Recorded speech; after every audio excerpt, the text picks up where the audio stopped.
دیکھیے قوم کے سامنے صرف یہ آیا کہ انہوں نے پولیٹیکل پارٹیز ایکٹس اور یہ انتخابی قوانین میں ترمیم کے ذریعے صرف قادیانیت سے متعلق ایک حلف نامہ تھا جس کو انہوں نے ختم کیا اور عام اقرار نامے میں بدلا.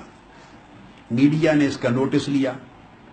صرف اتنی سٹوری کا، پوری سٹوری کا ایک چھوٹا سا جز منظر عام پہ آیا.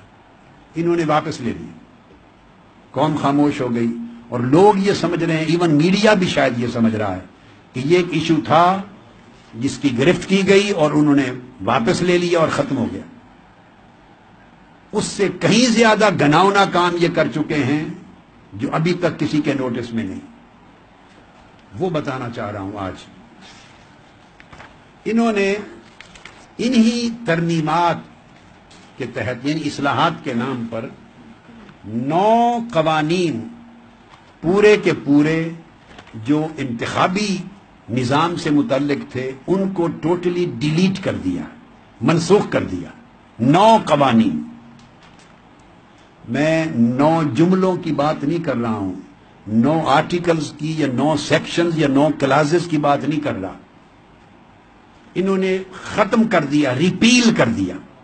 نئے جو انتخابی اصلاحات انہوں نے اپروو کی ہیں نئے ایکٹ میں، یہ لکھا ہوا ہے سیکشن 241 میں. موجودہ نئے ترمیم شدہ ان کے جو ایکٹ بنایا، الیکشن ایکٹ 2017 کے الیکشن ایکٹ میں سیکشن 241 اس کے تحت انہوں نے لکھا ہے section 241 the following laws are hereby repealed. یہ نیچے درج کیے گئے تمام قوانین منسوخ کیے جاتے ہیں. ان منسوخ کیے گئے قوانین میں ایک نمبر ایف ہے، اے بی سی ڈی ای کر کے پھر ایک ایف ہے. اس کا عنوان ہے the conduct of general elections order 2002، chief executive's order number 7 of 2002. یہ بھی پورا کا پورا ریپیل کر دیا گیا ہے. اور اس پورے ایکٹ کو، اس لا کو جس کا نام ہے the conduct of general elections order 2002، اس کا جو حصہ ریپیل کیا ہے اس کو نئے ترمیم شدہ ایکٹ میں شامل ہی نہیں کیا. اور وہ کیا ہے؟ وہ قادیانیز اور احمدیز کے کانسٹیٹیوشنل سٹیٹس سے ریلیٹڈ تھا. جو چیز ان کی پکڑی گئی ہے چوری وہ تھا صرف حلف نامہ. آپ میری بات کو سمجھ گئے؟ وہ صرف حلف نامہ تھا جس کو انہوں نے بدل دیا تھا سادہ اقرار نامہ میں، اور گرفت ہونے کے بعد انہوں نے واپس آ گیا کہ اوریجنل حلف نامہ کو بحال کرتے ہیں. قوم نے سمجھا کہ یہ مسئلہ حل ہو گیا. حل نہیں ہوا. بہت بڑی گناؤنی سازش ہوئی ہے اور وہ سازش قائم ہے. یہ کر چکے ہیں کام.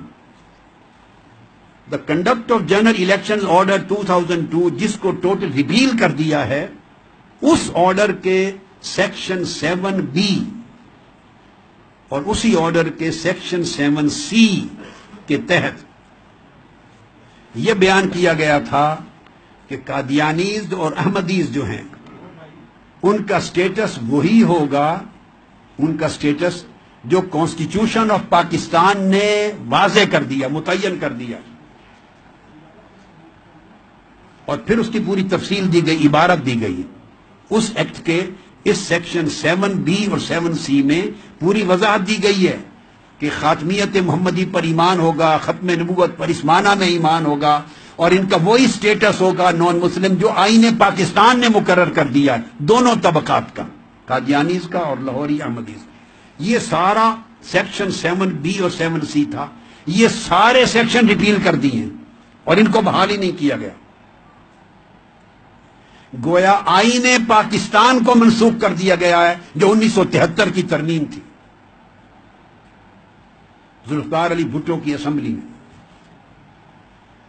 وہ اقرار نامہ ایک الگ چیز ہے اور حلف نامہ وہ جب ممبر قومی اسمبلی کا الیکشن لڑنے کے لیے ایک آدمی نومینیشن پیپر فائل کرتا ہے تو اس کے کچھ حلف نامے ہوتے ہیں. وہ حلف ناموں میں ایک صفحہ وہ بھی حلف نامے کا تھا، اس کو واپس کیا اور یہ شکر کا سانس لے رہے ہیں کہ اصل کام جو کرنا تھا اس پر نگاہ ہی نہیں پڑی کسی کی. وہ میں فرسٹ ٹائم پوری قوم کے نالج میں لا رہا ہوں کہ یہ ایکٹ ریپیل ہو چکا ہے، یہ آرڈر، اور کانسٹیٹیوشن آف پاکستان کا متعین کردہ سٹیٹس انہوں نے منسوخ کر دیا ہے، اور اس کے بدلے کوئی سیکشن نئے ترمیم شدہ ایکٹ میں شامل نہیں کیا۔ یہ 9 ایکٹ اور قوانین جو ٹوٹلی منسوخ کی ہیں ان میں سے یہ ہے۔